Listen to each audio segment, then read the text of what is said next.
Greetings, friends, and welcome back to the Musings from the Mount podcast. I am your host, Joseph Carenza.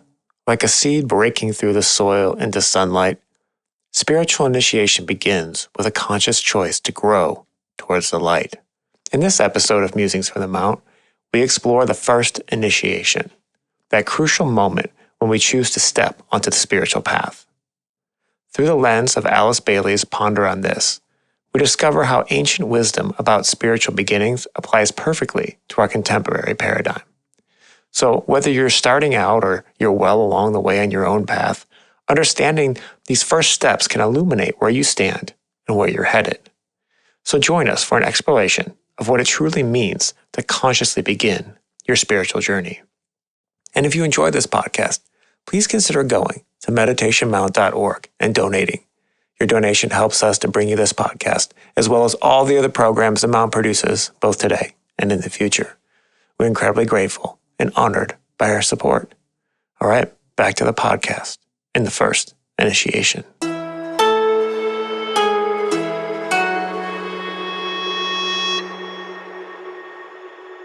So we have been working through this series on Ponder on This, and we've been leading up to initiation. So I think it's apt also that we're in the fall here when we're recording this. Traditionally, the back to school time. So we're going to look at what does it mean to be initiated? What does this process mean? And for those who maybe aren't familiar with this, we're going to try to take it in kind of a applicable direction. So that we kind of talked about that, but. One of the things I thought was interesting about initiation, and this is something, you've heard on this podcast before, and you've probably heard this anywhere, but when the student is ready, the master appears. What does that mean, Michael? I mean, what is that in practical terms? I mean, it's like a genie pops out of a bottle, or what does that actually mean? Well, what you're activating is a natural law, the law of magnetic impulse, the law of magnetic attraction. Right. So when something stirs inside of my heart, an aspiration to be of service, to tread the path, whatever we want to call it, it activates something in me. And when my heart and my soul is activated, it's like a dynamo. It's like a magnet that is created. That magnet attracts the attention of those beings who watch over and guide us on this path of evolution. It basically says, somebody is waking up. And therefore, when we've reached a point where our magnetism is putting out a note that is sufficiently clear, then the response comes. Okay, this person's serious. This is not just some sort of curious inquiry. They're not just doing this out of curiosity. This is a genuine, authentic desire to be of service and to grow and to release the light and the love that lives in the soul that at the moment is inaccessible. So it's this desire to tread the path of spiritual unfoldment. So that's one way I would respond to what you've just said. So it isn't like suddenly somebody knocks on your door and says, you've just won this prize. Or no, it's a response to your signal. And we only start transmitting signals when we're active rather than passive. Okay. So we have to be actively engaged in life. And we actually have to call forth the inner spirit of who we are, the soul of who we are, in a very small degree to begin with, but it's enough to stir and to awaken. And as I say, the rest is based on the law of magnetic rapport, impulse, attraction. Yeah. Because why would anybody come and pay attention to us if we're not ready? Divine economy says no. When an aspect of life is ready to grow into a greater aspect of life, then life says, okay, here's an opportunity for me to be more of who I am through this point of myself.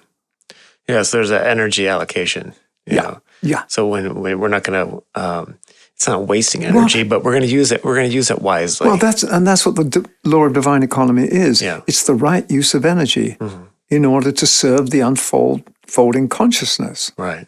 of the evolution, the divine plan, whatever it is. Yeah. One of the things that you and I talked about before is that when people tune into these podcasts, very often we're using language that comes from the ageless wisdom teachings. And it sounds like, well, the only way you can really understand what we're talking about is to have a background in this. It helps, but it's not necessary.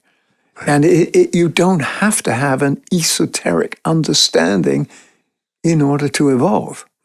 What you have to have is a desire to be of service, a desire to grow, a desire to give birth to the love that lives inside of you, to be loving and kind. It's self-initiated. That's the thing about initiation. It's self-initiated, Joey. Okay. Yeah. So when I was looking at what we're going to cover today, because last time we just did initiation in general, and we said that initiation is this progressive entry into greater states of awareness and the capacity to participate in life and carry out the will of the Creator. That's one way of synthesizing it. But what I wanted to do today is to start off by using a whole different way of describing it. I have a background in gardening, and I thought, well, what does initiation look like from a gardening perspective?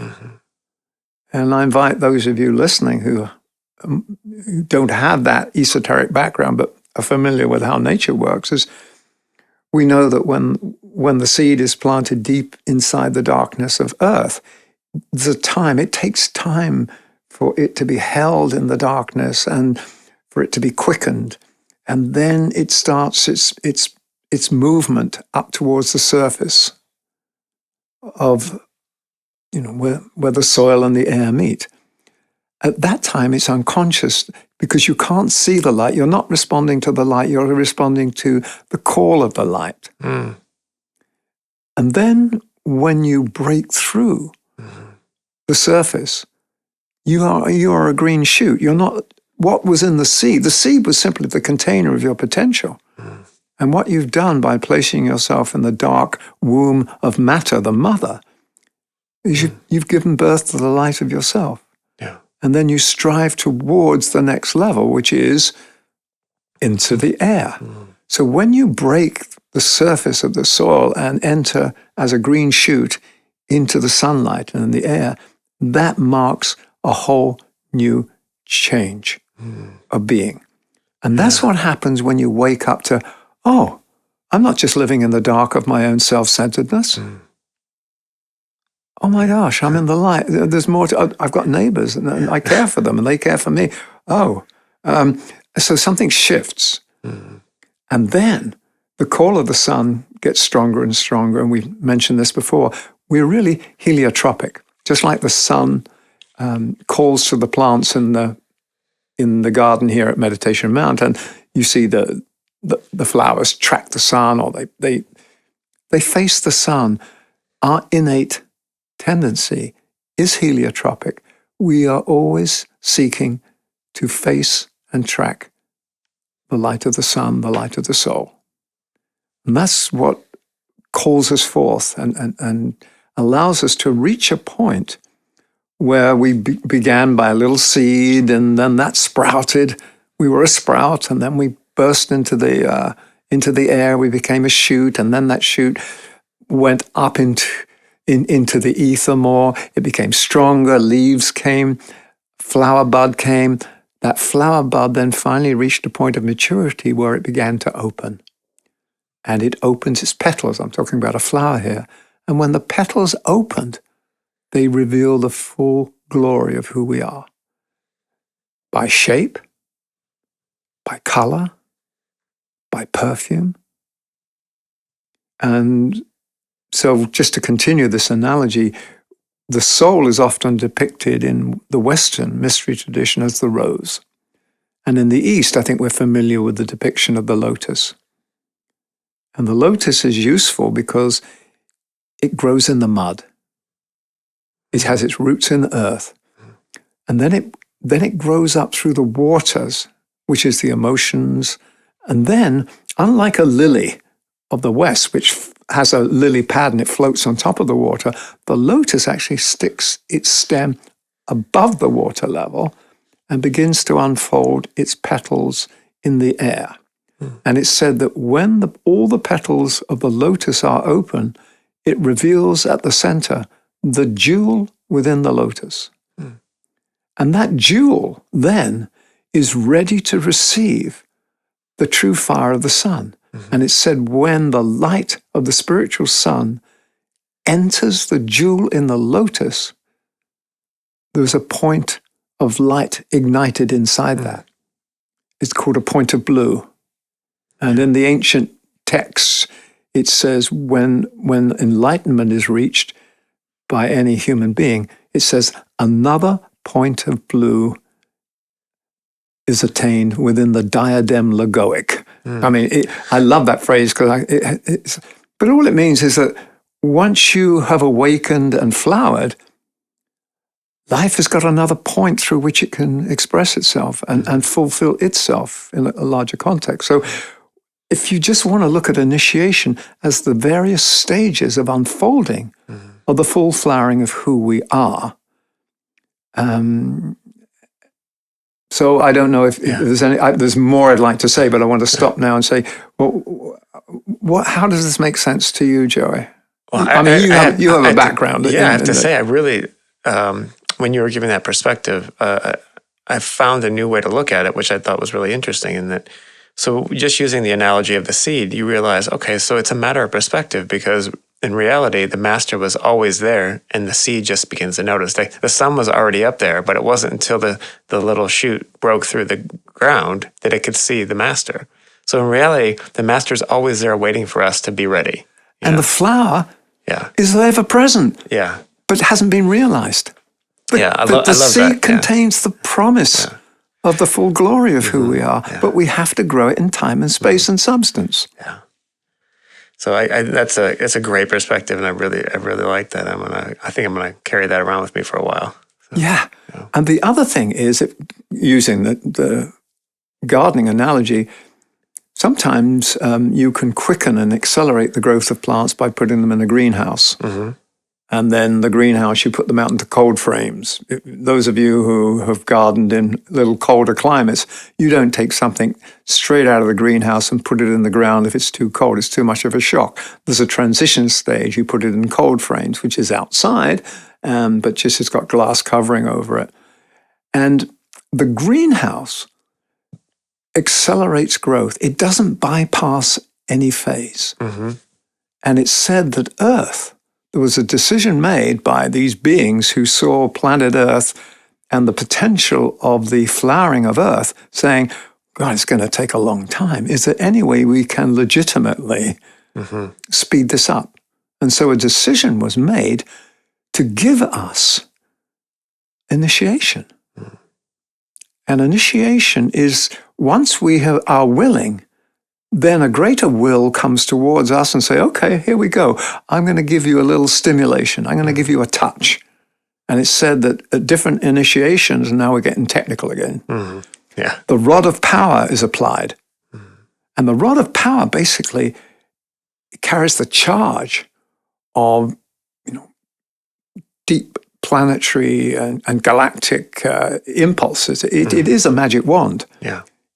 And the application of the rod of power then opens up and it stimulates us. So we're always being stimulated. We're stimulated by the sun as a flower, and we're stimulated by the touch each time we're initiated, which simply means you grow into the next phase. There are those watchers who say, okay, now it's safe to apply the next. Because if the rod was applied at the early stage, it would fry us. It goes back to, if you're going to use fire, have a fireplace. Gotta have a heart, gotta have a fireplace. So I say, in one respect, you could say it's electric shock therapy. We think of the old-fashioned way of helping people is to use electric shock. This is an electric stimulation of electric fire, which is the highest fire. There are 3 fires: electric fire, solar fire, the fire of the soul, and fire by friction. Mm-hmm. So in the end, the initiatory process is stimulated always by the highest fire, the monadic fire, until we become one with that fire. And then we're into a whole different thing. Mm-hmm. So there are 9 initiations inside the planetary scheme. We're only going to deal with the first 3 because most of us, after many, many, many lifetimes, will probably just come to the first 3. The 4th initiation are the enlightened beings, the masters. Not to say that there are not people listening to this podcast that may end up there very soon, Yeah. but in general, it's going to take many incarnations to grow, many seasons of growth. I think that's the way to look at it. Yeah. So it's not a long time. We're seasoned by time. We're not limited by time or hampered by time. We're seasoned by time. It gives us a space in which to grow. This is Kairos time, not Chronos time. So I'm not sure if that helps to add that. But so initiation really is the accelerated process of the evolution of consciousness. So Earth is a greenhouse for souls. Okay. I like that perspective. You know, we're an accelerator. We're a turbo. Turbo consciousness. Turbo. Well, yeah, but it doesn't bypass it. Right. It's not an end run to being a flower. Right. You've got to go through the stage. You can't bypass anything, but you can accelerate the process. Okay. And you do it by an act of will and an openness. Yeah. Purity of intent, purity of heart. The 2 things that we've named, as the insurance policy in life. Yeah. It's also what calls forth the initiatory process. Purity of intent, which is a clear decision to be of service and to grow into a greater aspect of who we are by growing into a consciousness that holds us now because it already embodies that. So it's seen as outside of ourselves, as a mentor, as a guide. But in the end, we will become that same level of awareness as the guide. And then the guide itself grows. And so the whole thing is in constant evolution. It's an upward, virtuous, evolutionary spiral. That's how life, as I understand it, works. So I wanted to just say this ahead of time because we're going to dive in to some texts that come from the lineage that we're part of, taken from the Alice Bailey books. They were dictated to her by the master DK, the Tibetan. And so we're going to be using language that may be somewhat arcane to people. So I wanted to just provide this other way of holding it so that you don't get put off and think, oh my God, I got to understand this to unlock it. You don't. Unlock it by opening, listening with the ears of the heart. That bypasses the whole mental translation. So anything you want to... Oh, yeah, let's just jump in. This is great. We're gonna read first, before we go into the first initiation, we're going to look at how do you apply for initiation? What's the application? I mean, it's not like, welcome, you're going to apply for a credit card and you're going to show that you're credit worthy. Yeah.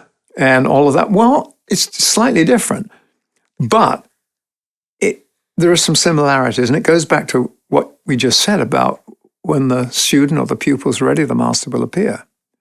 So we'll get to that. So I want to just read what the Tibetans said about how you apply.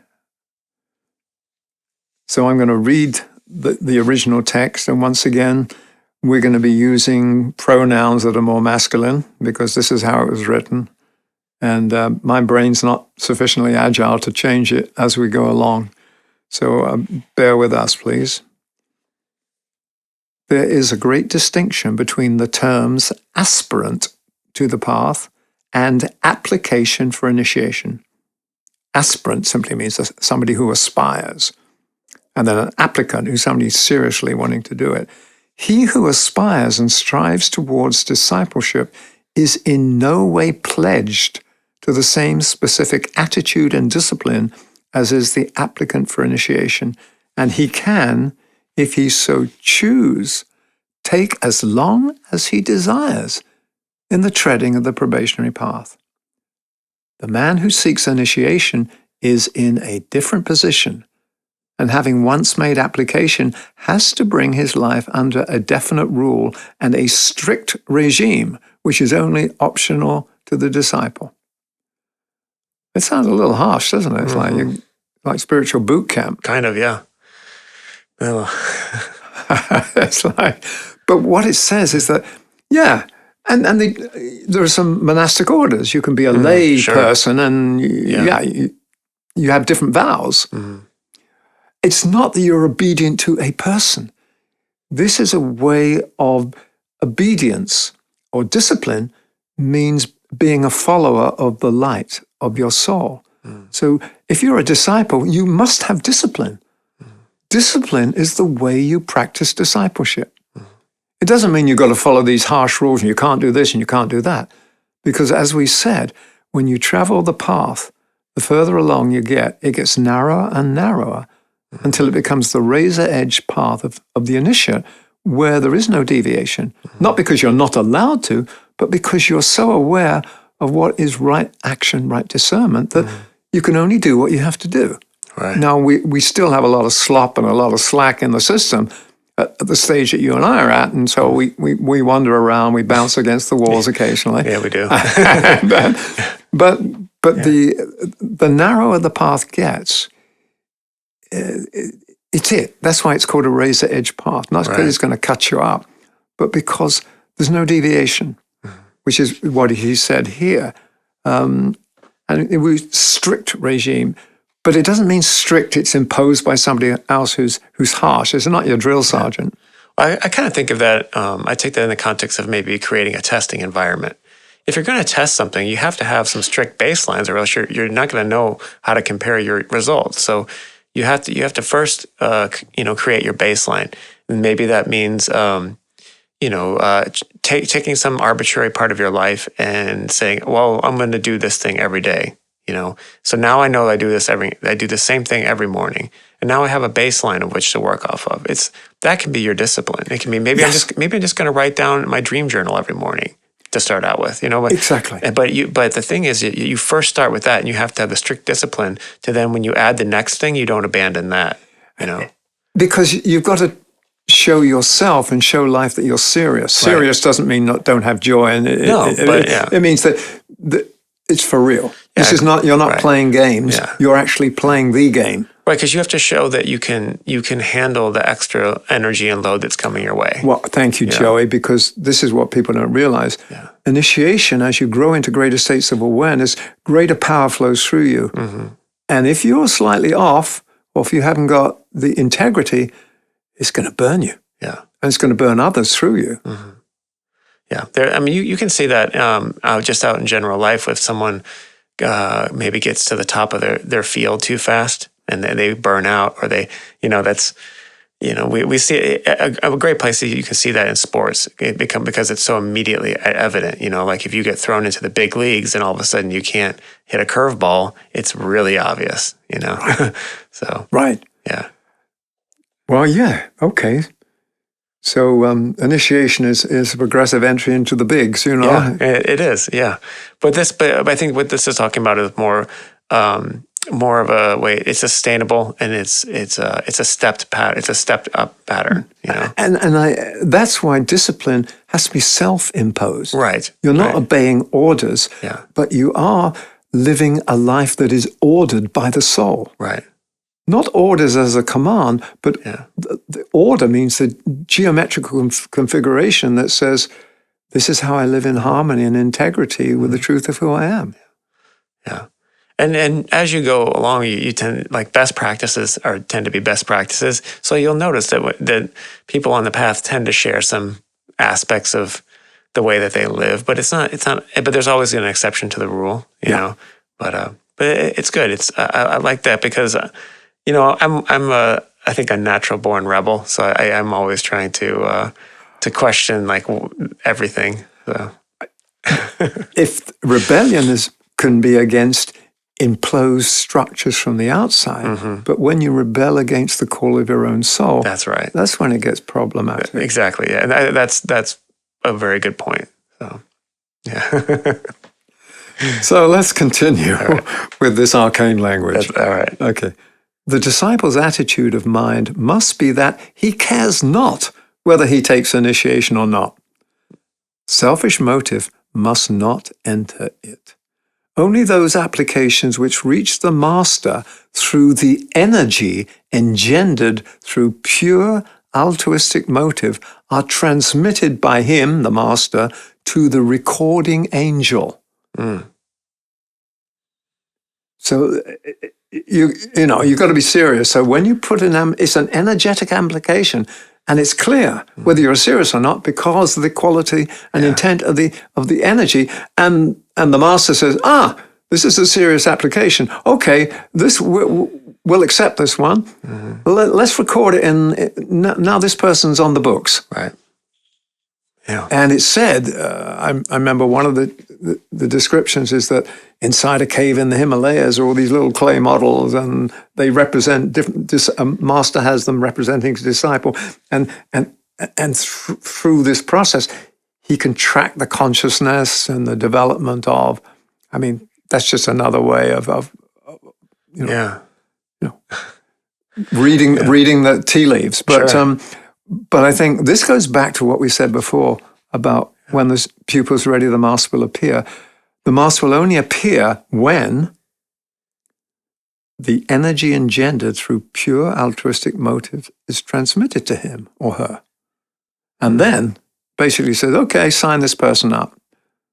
And then the recording angel writes your name down. You're then entered into the scrolls of, okay. Yeah. You're in the game. Yeah. You're in the game. I like it. And for those that might be skeptical of, you can also think about it computationally as in terms of system architecture of a computer. I mean, like when a program is ready or a data set's ready, it's recorded and it's processed and cataloged, and you can think of it that same kind of way. And that's all energy. That's all energy going back and forth. So I find it works on multiple levels. Well, it does. Yeah. The law of correspondence. Yeah. Okay. Then he goes on to say, only those disciples who seek initiation because of the added power to help and bless that it confers will find a response to their plea. You can't do it because, hey, I'd like to take initiation because I'd like to be powerful. Yeah. No, I'd like to serve. I'd like to be of use. Yeah. I feel that my call is to be of use. Oh. Wow. And so that has to accompany the application energetically. Those who are keen to serve, those who are weighed down with a sense of world need, knock and meet with response.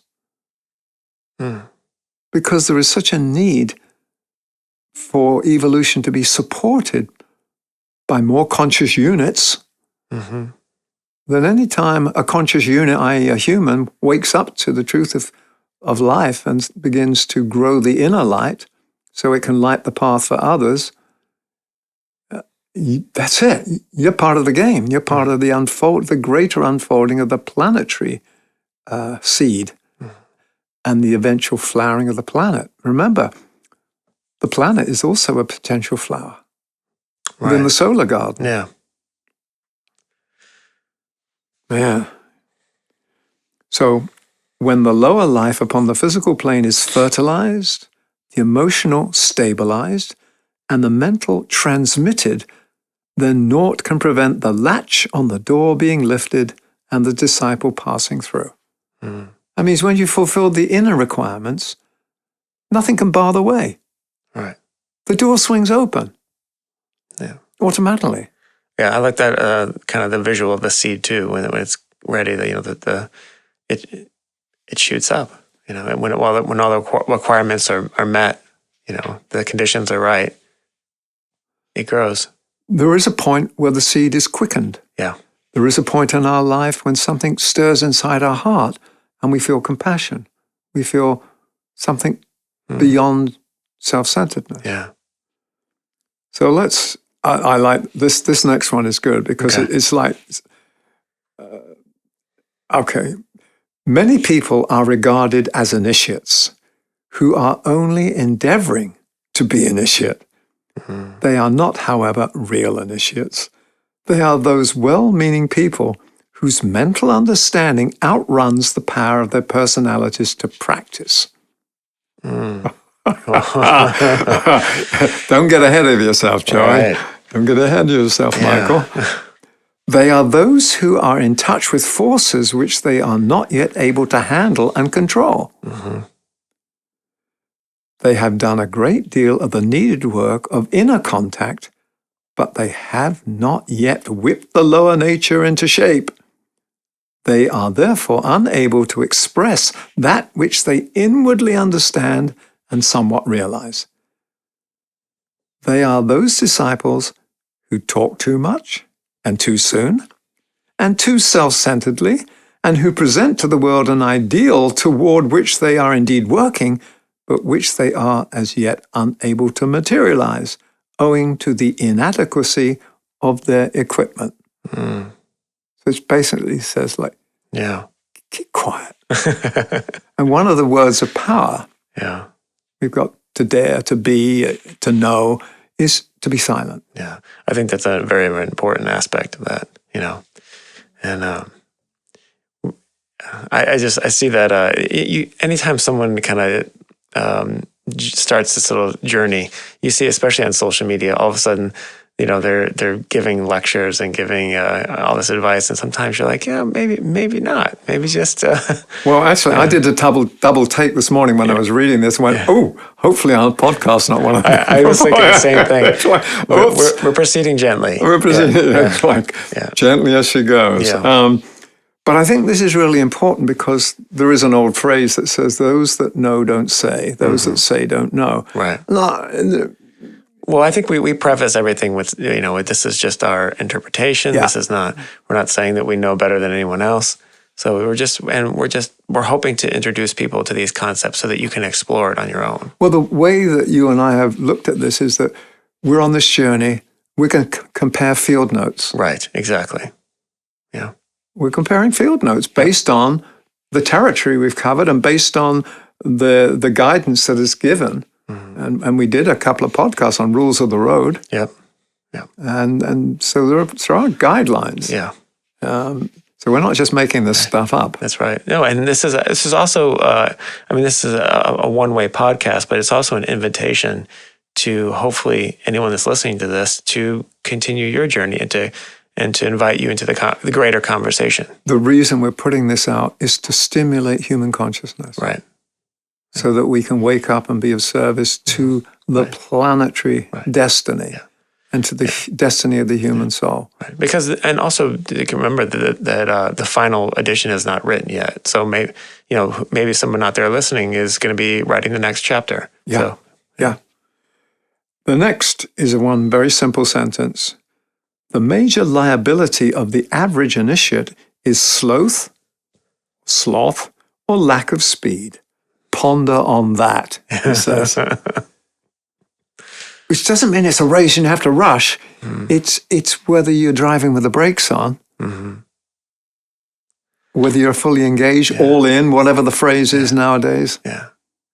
I mean, in some ways, too, it's sort of the reluctance to jettison all your baggage. Yeah. Like you want to carry all this, these what ifs, all this other extra stuff, there really is something to this idea of minimizing,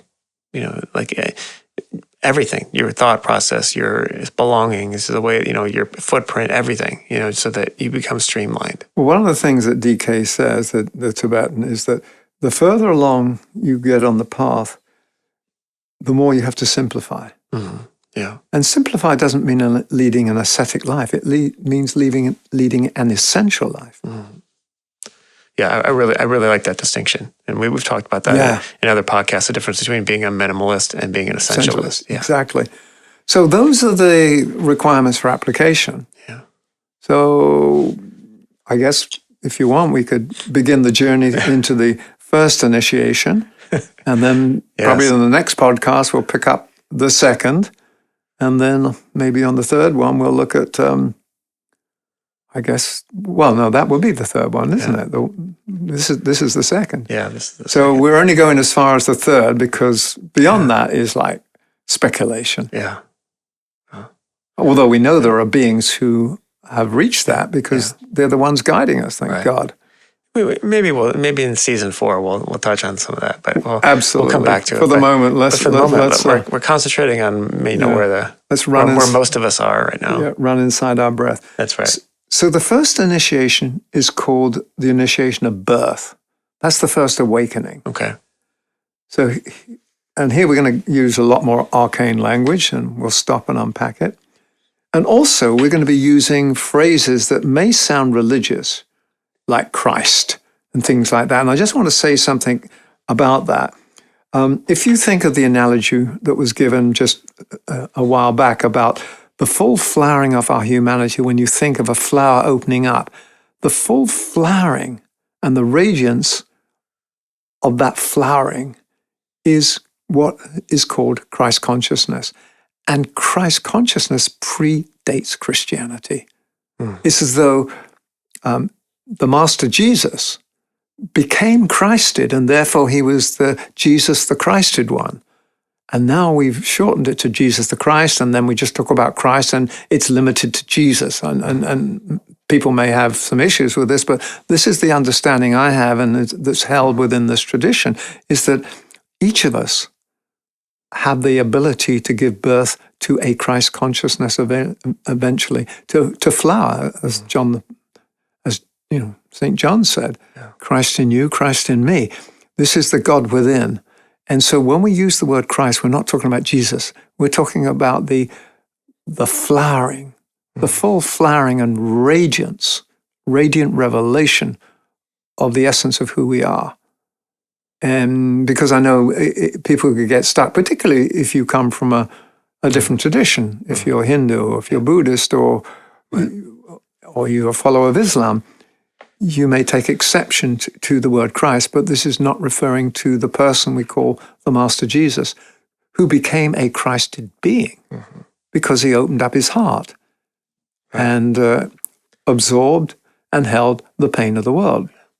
Yeah. Well, I mean, this podcast is not the place for this. This is a very esoteric, but there's a lot of interesting work going on, a lot of old translations that are happening, especially the work of Dr. Amon Hillman, about where the term Christ comes from and how, if the idea of Christ and Antichrist, you can actually just look at it as like the same way you look at electricity. It's just a positive and negative, positive, negative, positive, so. Well, exactly. And I like to think of it as Christos, the Christos principle. So in the Greek, it would be Christos. Yeah. And this is the light that lives inside us that is seeking to be released. Mm-hmm. There's also the way to look at it as a dote and antidote. Right. So it's very interesting to see how the terminology was used pre Jesus, the idea about that. So that puts a whole other spin on doting on somebody. Right? Yeah.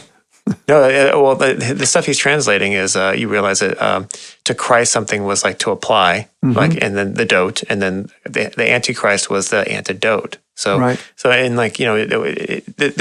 terminology is much older than we thought. Absolutely, that's why I'm saying that the word Christ predates Christianity. Exactly. I just want to put that in, just to say that, so that I'm not embarrassed by using the word Christ because I know it's not tied to one personage.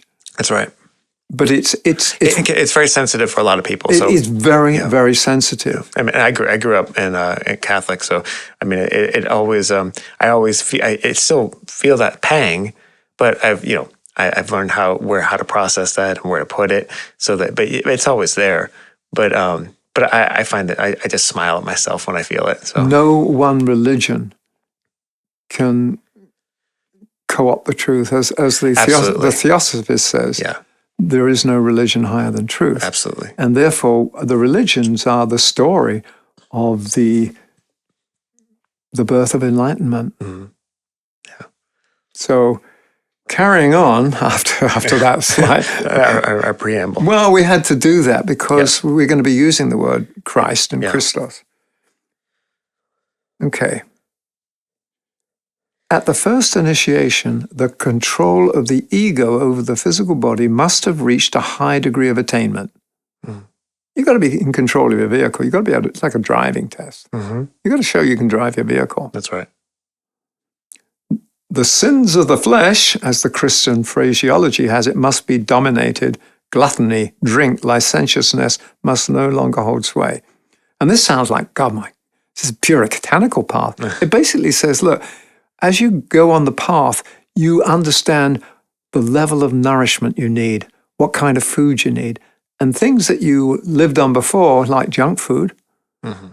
are no longer a part of your body. Like most people, if they've got a gasoline car, they're not going to put junk gasoline in their car. They never think of that. They put in whatever the correct octane is. Mm-hmm.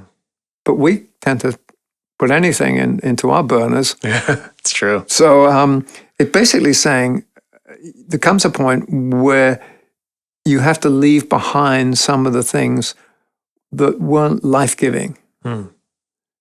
For some people, it means, no, nobody's going to tell me what to do. Yeah. This sounds like it's puritanical. Mm-hmm. Puritanical in the highest sense of you're attempting to respond purely to a call. Mm-hmm. Right.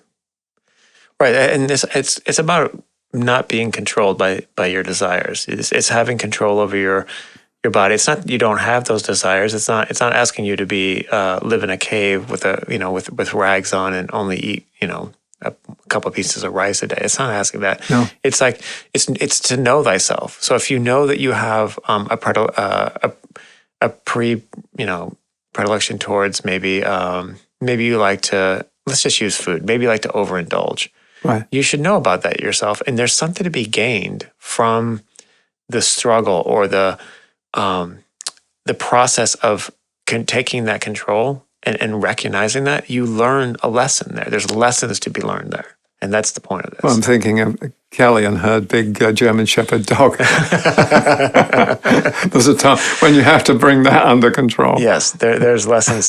There's many lessons to be known from Sunny, the dog, the white wolf. But finally, because the next phrase actually addresses this, the physical elemental will no longer find its demand obeyed. So, because remember, our body is made up of elemental substance. Mm-hmm. It has an elemental consciousness. The elemental consciousness is drawn towards matter. Right. It just takes care of itself. Yeah. Now, there comes a point when the soul says, hey, I'm the directing force here, and I invite you elementals now to support the unfolding of consciousness. Mm-hmm. Therefore, shape up. Yeah. This is something that kind of took form for me. So you don't have to tell your body to breathe. Your body will breathe for you. But when you first start doing some breathing exercises and all of a sudden now you're breathing with intention, you'll notice a huge change. And so it's just that very thing. Like it's marshaling your resources towards a direction. So it says, therefore, the physical elemental will no longer find its demand obeyed. The control must be complete and the lure departed. That means you're not pulled back off track because you've got an addiction. Mm-hmm. You've got an old pattern that says, feed me, feed me. Yeah. Yeah. A general attitude of obedience to the ego must have been achieved. And the willingness to obey must be very strong. Once again, this is not obeying an outer command. Mm-hmm. It's responding to the inner command of the soul. And the command of the soul is the note, the soul sounding its note. And if we want to be in alignment and resonance with our soul, we come into resonance with its note. We are in consonance with our soul. Which is basically what it's saying here. So the channel between the higher and the lower is widened, and the obedience of the flesh practically automatic. So as you go further on the path, you don't have to think about, should I do this, should I do that? You automatically do what you have to do. Right discernment, right action. Mm-hmm. Am I allowed to do this? Well, that's when you still got this tug of war between the patterns and what the soul is saying. These are the new requirements for health and for wholeness and for joy. Not just what we used to term pleasure. Right. Big difference. It's like people would say, oh, you did really well. Let's go out for a treat. By that, they mean, let's go out and eat a lot of sugar. Right. Yeah. And I'm going, why would I reward myself for doing some good things by go out and poisoning myself with sugar? Right. I mean, that's sort of one way of looking at it. Anyway, I please don't think that I'm against people having sweet things. Yeah. So then it goes on to say, after this first initiation, the initiate is taught principally the facts of the astral plane. He has to stabilize his emotional vehicle and learn to work on the astral plane with the same facility and ease he does on the physical plane. And this is what we've touched on before, is that inside the emotional plane, when the emotional waters are swirling, you can't drown in the emotional waters. You've got to have 1 foot on dry land, and the waters can't, go above the neckline, really. And that's what you have to do. You have to learn how to control the astral elementals. So this is what it said. He is brought in contact with the astral devas, the angelic presence, and through that learns to control the astral elementals. Once again, the elementals are these beings that really take care of life on their own level. They don't aspire consciously to something higher, but they do respond to the soul because the soul utilizes the elementals as part of its body of expression. Therefore, as we grow, the elementals grow. All right. I mean, the whole thing's lifted. Yeah. A rising tide lifts all boats. Okay, so this is a little technical in here. So he learns to control the astral elementals. He must function with facility on the lower subplanes, and the value and quality of his work on the physical plane becomes of increased worth. That means what we do has a greater effect because it's done with purer intent, purer motive, and our vehicle is more magnetic because it's clearer and cleaner. Not holier than thou. It simply means that when we do something, there's a power coming through us now because we can handle the power because we got a fireplace for the fire. Right. He passes at this initiation out of the hall of learning into the hall of wisdom. See, this is another step. Okay. So learning is where you this is the school of hard knocks. You bump against this, you bump against that, and then you learn how to tread the path. And then once you've reached a certain degree of integration and control, you then enter the hall of wisdom, is where the lessons then flower as insights, as knowledge, as knowing. Right. At this time, emphasis is consistently laid on his astral development, although his mental equipment grows steadily. So the first initiation is getting the waters stabilized. So there isn't this tsunami going on or wild waves. It's stilling the waters so that, as we've often said, on a lake that is still and mirror-like, it reflects accurately the mountains around it and the sun in the sky. There's no distortion. Yeah. So the reason you calm the emotional waters, it doesn't distort the upper reality in your current incarnated condition. And for some of us, me included, that's taken a long time, but it's been a heck of a journey, but we're getting there. Well, I get seasick, actually. Okay. Here's the reassurance. A long period of many incarnations may elapse before the control of the astral body is perfected and the initiate ready for the next step. So this may take many, many lifetimes. So don't worry. Don't dismay. This is probably the toughest part because what we're doing is we are working with the elemental forces of the world, and we don't yet stand as the soul that can control the elements. So they still hold sway. Yeah. We're being battered by the elements. It's like we're in the middle of a hurricane. That's right. Or a flood. Yeah. Or a mudslide. Yeah.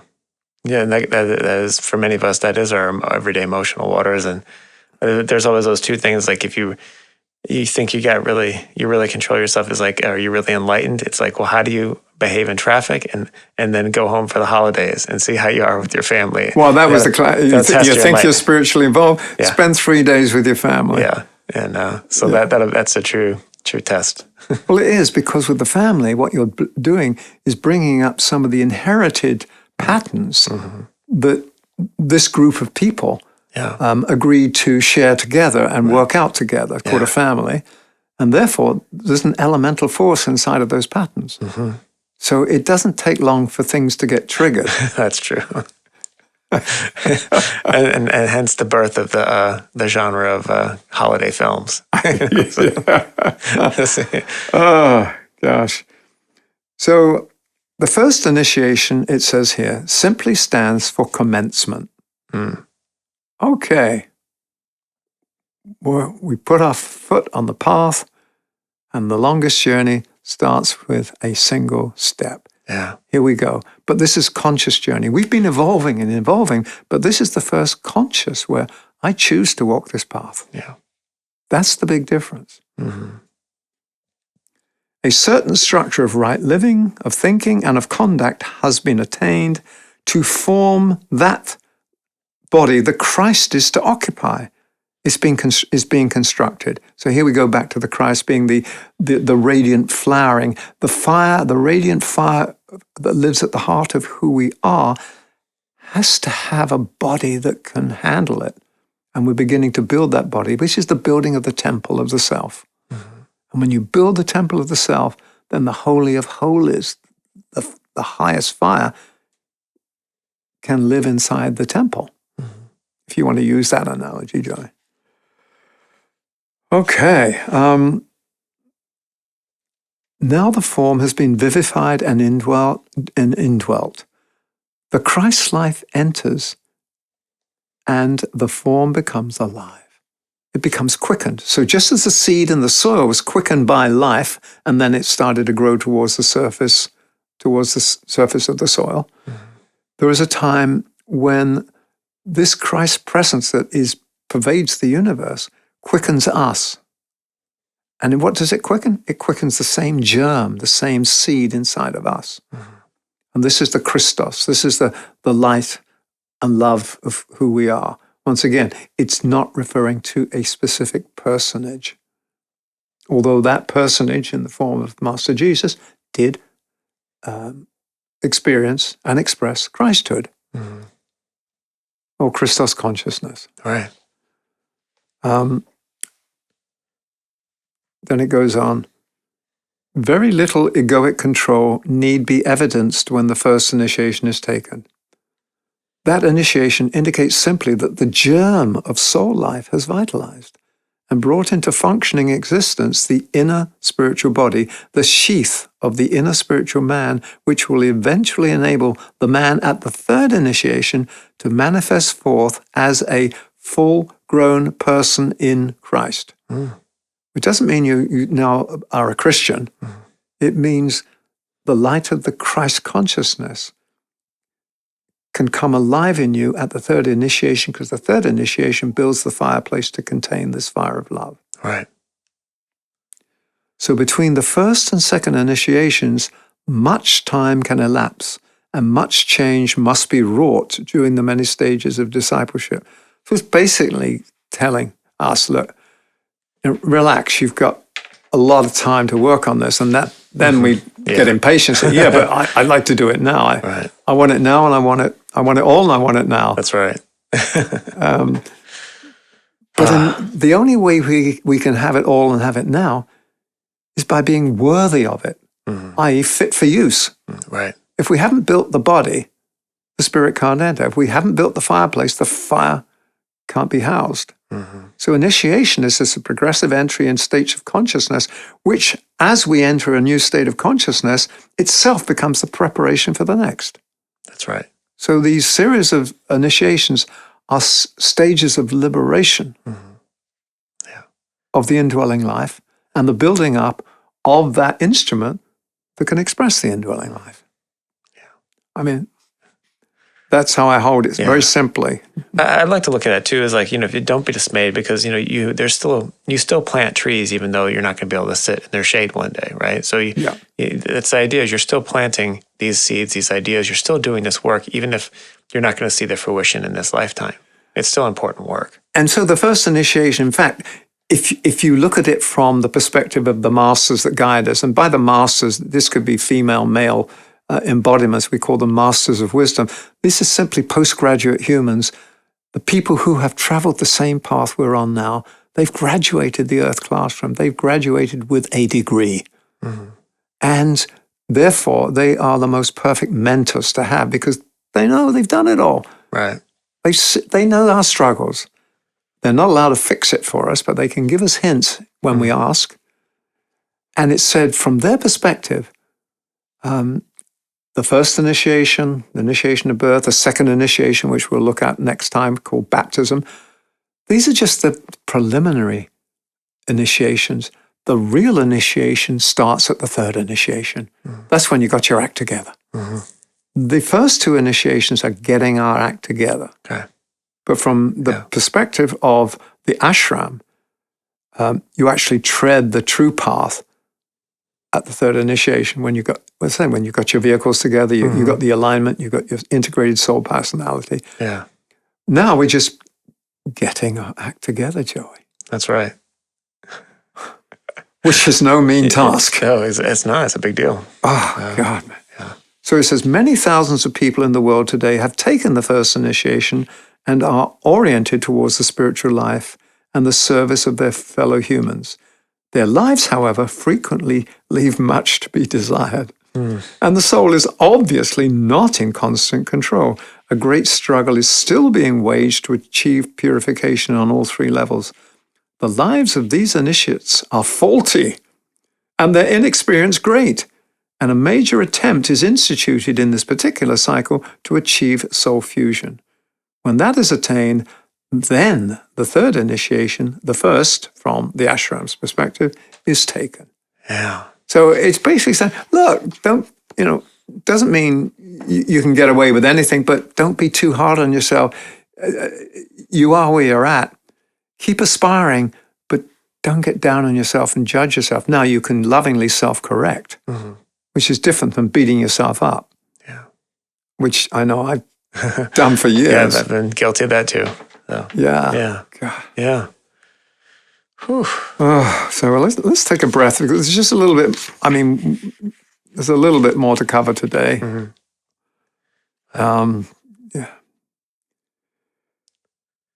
An instance of a slow permeation of information from the plane of initiation to the physical brain can be seen in the fact that very few aspirants and disciples register the fact that they've already taken the first initiation, the birth of the Christ in the cave of the heart, as it's called esoterically.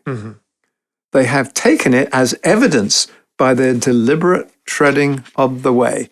So it isn't like you get in the mail, here's your new credit card. Yes, you've been accepted. Right. When you realize that, oh my God, my life has shifted, you don't say, hey, I've taken the first initiation. You just say, this probably says that, I'm in. I'm on the path. Right. But there's nothing to be like, you don't wear it as a badge, hey? Like people say, my child is an honor student. Right.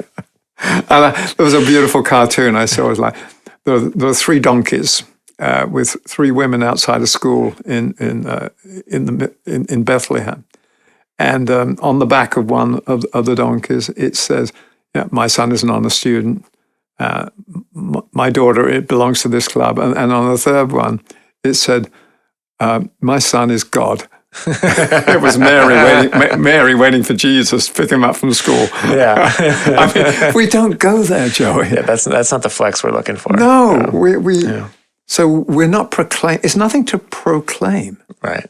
To an outer world. It's something to when we recognize it inwardly, it basically says, okay, I'm on track. Okay, what's next? Right. That's it's really always what it is. What's next? Yeah. What's it asking of me to take the next step?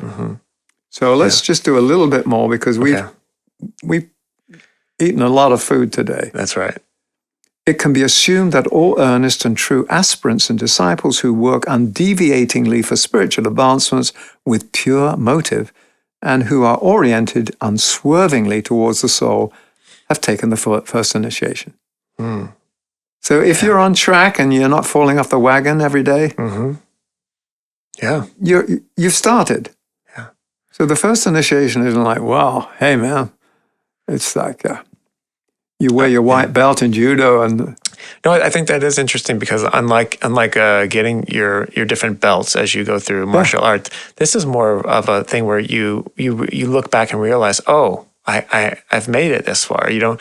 It's something that you figure out by being on the path. And one way of figuring out where on the path is you look at your weaknesses. Yeah. I haven't overcome that yet. Therefore, I must still be on this section of the path where you have to overcome this. Yeah. Yeah. Which is it's just more and more layers of knowing thyself. Yeah. Don't let your mind get ahead of itself. Yeah. Because then you fall into the trap of glamour and illusion, which is a distortion of the astral plane. Yeah. Glamour is a distortion of the emotions. Illusion is a distortion of the lower mental. Right. And we can easily have grandiose ideas about ourselves. We certainly can. Yeah, we certainly can. Well, we're all the main character of our story. Absolutely. So each initiation indicates a stage in the growth and the development of the new factor in human consciousness and expression, and this continues until the third initiation, when there emerges, as we said before, the full-grown person in Christ. And that's the real starting point. Okay, now the others were the entry level. Right. Okay. And now this is it. Yeah. So the lives of initiates of the first initiation are beginning to be controlled by the Christ consciousness, which is the consciousness of responsibility and service. These initiates exist in their thousands today. They will be present in their millions by the time the year 2025 arrives. Ooh, and this is where it gets interesting. This is where it gets interesting. Yeah. This is where this was written 60, 70 years ago. Yeah. 2025 is a very critical point. That's right. We've named it before. It's when the conclave of the masters meet to sort of assess how far have we come, what's our readiness. It's a readiness assessment of humanity. What's their capacity for the next stage of growth? Yeah. How much energy shall we release? Can they handle? Can they be trusted? Can they be trusted with this delicate egg called the planet Earth? Yeah. Are we going to break it? That's why this is so exciting to be kind of focusing on this stuff right now. Absolutely. That's part of what motivated us. We did. If you haven't heard it, we did an episode on the conclave, but this is all sort of preparing us as a group, because it's not just about individual now; it's about the group effort. 2025 is when we as a group stand, hopefully, as a group soul. Yeah. And shine our light into the world, and become the healer. And the redeemer, the cleaner up of the toxicity on the planet. That's right. On all levels, the physical level right through to the emotional and the mental plane. So here it says, all this reorientation and unfoldment will be the result of the activity of the seventh ray and the impact of its radiation upon humanity. So we talk about these different rays, and as we move through time and space, we come under the influence of different solar signs, different constellations, different rays. It's said that the Aquarian age is governed by the seventh ray, whereas the Piscean age was governed by the sixth ray. And the sixth ray was the ray of idealism and devotion. And so it had people follow a religious path. It had, and it's a very positive thing. Devotion doesn't mean devotion to a person, but it means a heartfelt commitment to living a good life. The downside of that is fanaticism. That's right.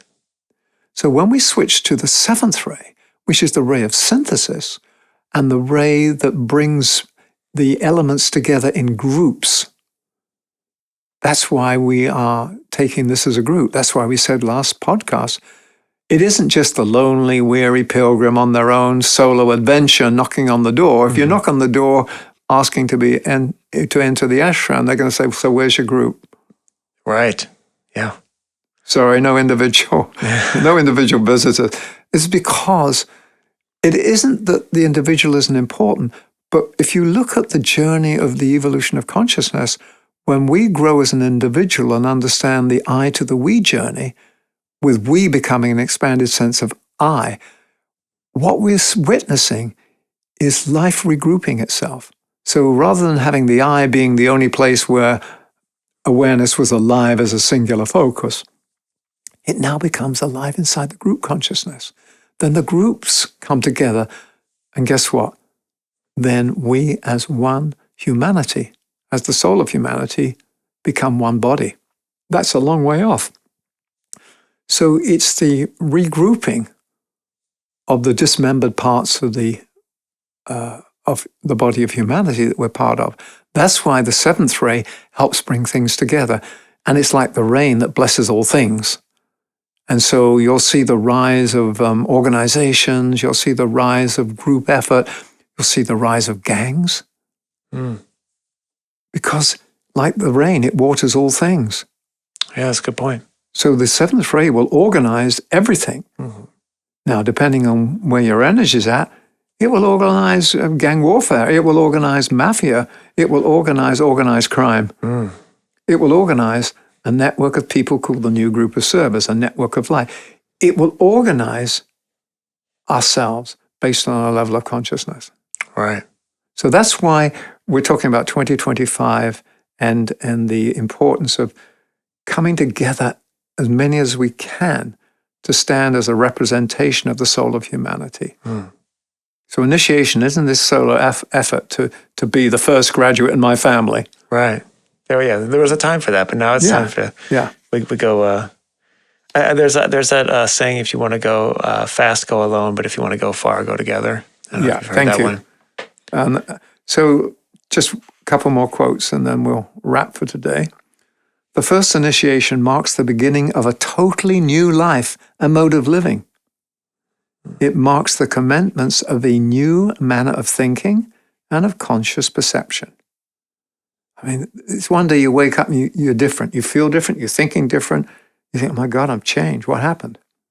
The life of the personality in the three worlds has for eons nurtured the germ of this new life and fostered the tiny spark of light within the relative darkness of the lower nature.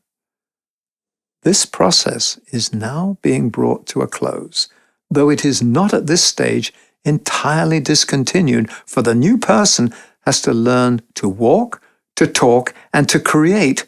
The consciousness is now, however, being focused elsewhere.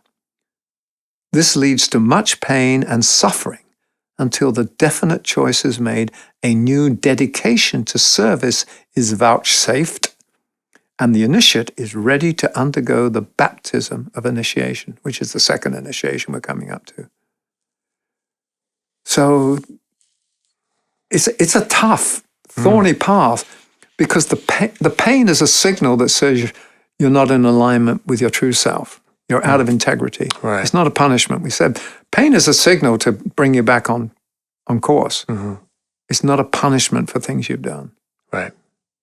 And therefore, the first initiation is really refining us, our ability to stay on track, to walk the path.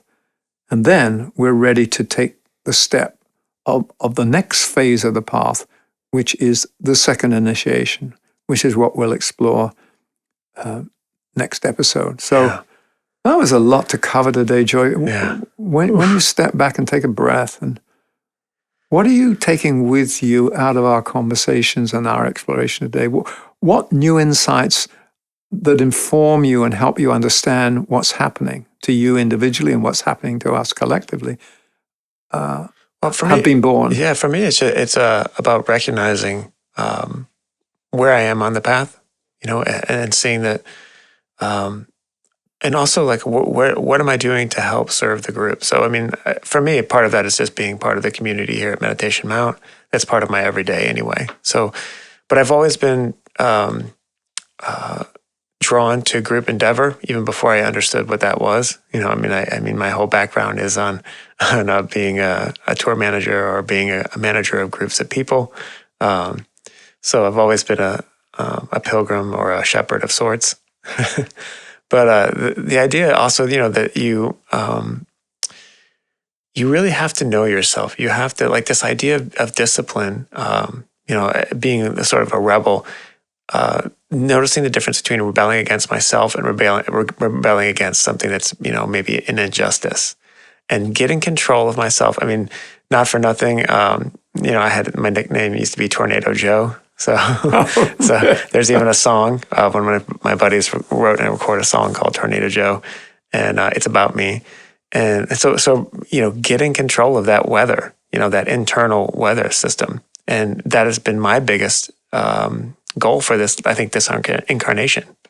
Well, when you say getting control of it, what you're doing is harnessing the energy Exactly. inherent in it. Yeah. Right. So it's not the idea of like, it's not the idea of like breaking a wild horse so that, so that it can, the idea is to harness that energy so that you can use it for the greater service. Which is what these first two initiations are. Yeah. It's harnessing the energy that up to now has run rampant. Yeah. The elemental forces have taken over the house. Yeah, absolutely. That was my case. It's when the parents are away, hey, party time. That's right.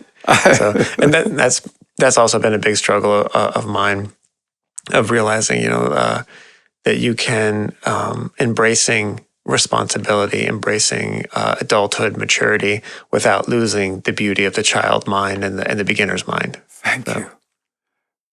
Yeah. There's a difference between becoming or being childish and being childlike. Mm-hmm. Childlike is maintaining, for me, it's maintaining a sense of wonder and awe and just open to new things. Mm-hmm. Childish is just letting my lower elementals play and get up to mischief. Yeah. And mine certainly will if they're left unattended. Yeah, well, thank you for letting me know. Yeah, so that's been my thing, Yeah.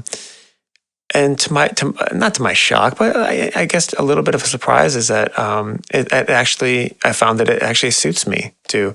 I didn't expect to really enjoy and to get so much out of being disciplined and being like, and having this kind of I never wanted a routine, but like the more that I lean into constructive routines, it's like a whole new world opens up. If you think of discipline as dancing to the song of your own soul, yeah, rather than somebody telling you got to do this to be good. Mm-hmm. Yeah. So there's a thought form around discipline. Right. But if you understand that it's the way you dance on the path of discipleship. Mm-hmm. Yeah. So, wow. Thank you, Joey. This is really, yeah. So we're opening a space, hopefully, for anybody listening to get your own understanding of not just where you're on the path, but what do you want out of life? Yeah. What is the call of your soul to you right now? Because let's face it, the call on the planet is all souls on deck. The light that lives inside of each of us is needed in the world now because it's a pretty dark place with a lot of hatred, etc. And it's up to us to bring the light in. Nobody else can do it. And the way that we release the light is by walking the path of unfoldment and revelation, which is the initiatory path. That's right. Thank you, Michael. That was great. Thanks, Joey. All right. We'll see you next time.